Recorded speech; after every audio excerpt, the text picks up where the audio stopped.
எல்லோருக்கும் வணக்கம். இந்த சேனலுக்கு நீங்கள் புதுசுனா கீழே தெரிகிற அந்த சிவப்பு கலர் சப்ஸ்கிரைப் பட்டனை ப்ரெஸ் பண்ணுங்கள். தினமும் ஒரு வீடியோ அப்லோட் பண்ணுவோம். நோட்டிஃபிகேஷனை ஆன் பண்ணி மறக்காமல் பாருங்கள். இன்றைக்கி நம்ம பார்க்க போகிற டிஷ் செவ்வாழைப்பழம் அப்பம். அதுக்கு தேவையான பொருட்கள்: ஒரு செவ்வாழைப்பழம், 1 கப் கோதுமை மாவு, அரை கப் சர்க்கரை, 4 ஏலக்காய், அரை முடி தேங்காயில் பாதி பால் எடுத்துக்கலாம். பாதி பொடியாக நறுக்கி வச்சுக்கணும்.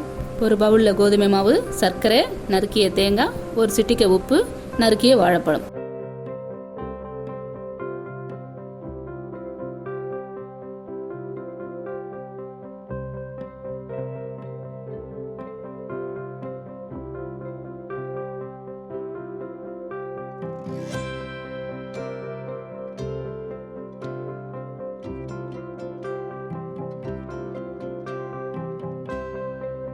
கொஞ்சம் கொஞ்சமாக தேங்காய் பாலை ஊற்றி நல்லா பிணைஞ்சிக்குங்க.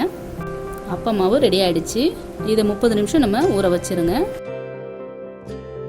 இப்போ 30 நிமிஷம் ஆயிடுச்சு. அப்பத்தை பொரித்து எடுத்துடலாம். ஸ்டவ் ஆன் பண்ணி பாத்திரம் வச்சு எண்ணெயை ஊற்றுங்க. எண்ணெய் சூடாயிடுச்சு.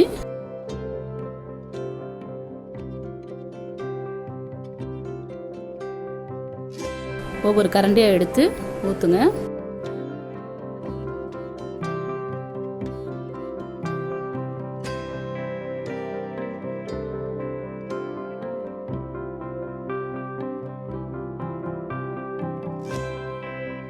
ஒரு பக்கம் வெந்துடுச்சு, திருப்பி விட்டுடலாம்.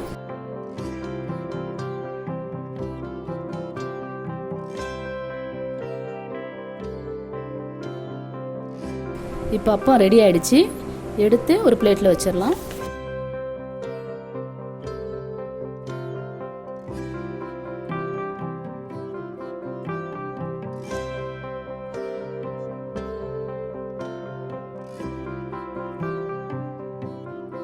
இந்த மாதிரியே ஊற்றி எடுத்துடலாம்.